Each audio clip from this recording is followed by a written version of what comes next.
Ending explained video! It's not really an ending explained video, we just kind of need something to call it because Will's speculative theory, which may or may not turn out to be true based on the events of Superman 2025, just doesn't have the same ring to it. Welcome back, folks. My name is Will with Ratings Game Music, and today I'm coming at you from a different spot. This is a different kind of video, folks. I've got my thinking cap on. You don't think people think it's like a Trump thing, right? Because, I mean, it says 45. It's the 45th anniversary of Empire Strikes Back, which is... it's on brand. It's on theme for the video, and you'll see in a second, but...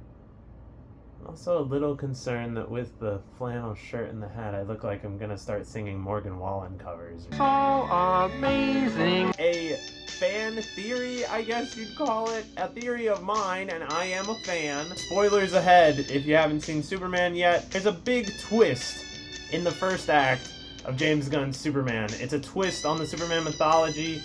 The film pulls an Empire Strikes Back and then spends the next 30 minutes pulling a Return of the Jedi. And what I mean by that, there's a big twist where what was previously very good, bad, stark contrast morality is suddenly muddied.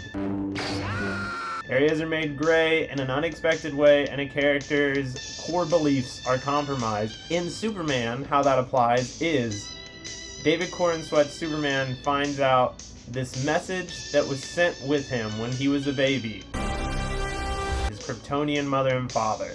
This first half of it he's been listening to like his whole life, to the point that he can repeat it by heart. But the second half was seemingly damaged or lost in translation, so he's never been able to get that part of it. Well, partway through the film, Luther and the engineer go to the Fortress of Solitude, and the engineer is able to extract that second half of the video. And the second half of the video sees Jor-El, Superman's dad, telling him that he's not being sent to Earth to be some benefactor to the people there or to do good. He's being sent there to conquer. Fuck them kids. And the film then immediately turns and does a Return of the Jedi. Your father is. Superman does the exact same thing with like 15 different characters, a whole bunch of people in the next 30 minutes of the movie. Make sure to tell Superman and the audience, this video is real. This makes a pretty big difference, and while there's like a million different iterations of the Superman story across DC's history, and some of them have definitely touched on similar ideas to this, the traditional Superman story is not this. They can be a great people, Kal-El, they wish to be. They only lack the light to show the way. So in those stories, Jor-El is much more of like Superman's conscience in a way, and Gunn's film is very much in conversation with that. The film starts with that connotation to the relationship, but evolves when this wrinkle is introduced. This ultimately pushes Superman all the closer to his earthly parents, the Kents, and there's also a change there. Pa Kent is still alive into Superman being an adult, so both of the Kents are still around.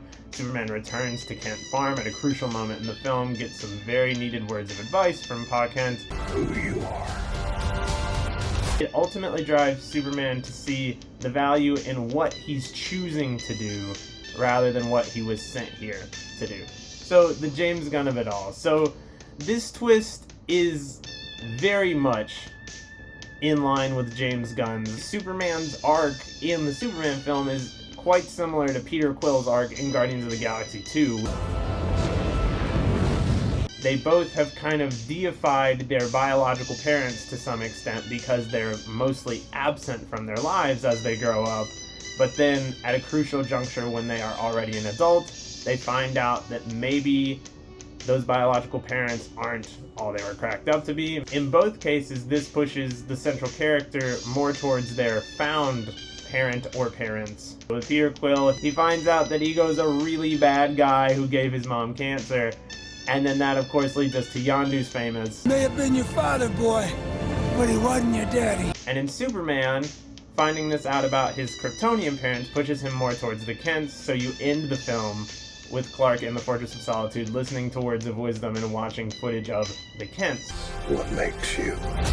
However, a key difference here between those two is that Guardians ends with Peter Quill literally killing Ego. He's confronting this issue head on, whereas Superman has the character of Superman grapple with this over the course of the film at various points, but it never really feels like it's entirely resolved.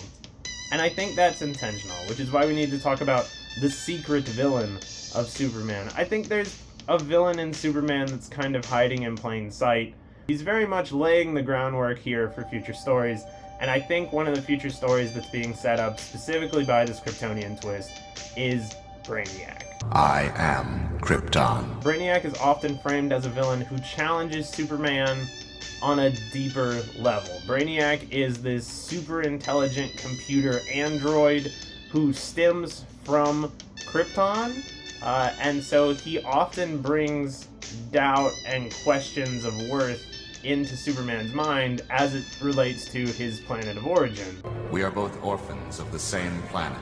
There's different iterations of this, but there are some versions that have Jor-El as the creator of Brainiac. Some versions even have it that Brainiac is directly responsible for the destruction of Krypton, and having him be explicitly tied to Jor-El makes that kind of a complicated issue for Superman. All that was Krypton is contained within this orb. Brainiac could have easily distorted or falsified the second part of that video from Superman's Kryptonian parents, so then it is true that the video was authentic, just like all the characters verify for us in the movie, but we don't know that it's authentic from his parents specifically. It could have been falsified before it ever even got sent to Earth. You could very easily see it as Brainiac kind of priming Superman to be a tool. For me, the most telling element of this, and the reason why I think there's going to be more to all of this,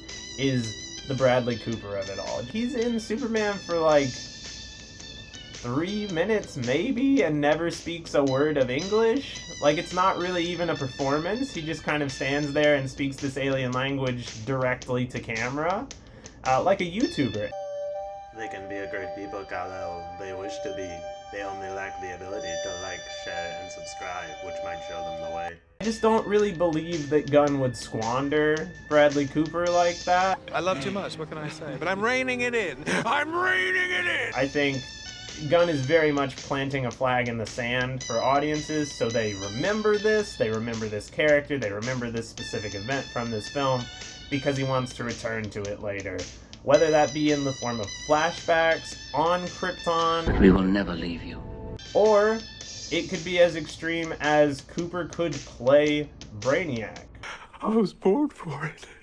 I think that Brainiac is a presence in the Superman movie, and I think that future films will reveal that. The next film on the DC docket is Supergirl, who famously has ties to Brainiac between her and the bottled city of Kandor.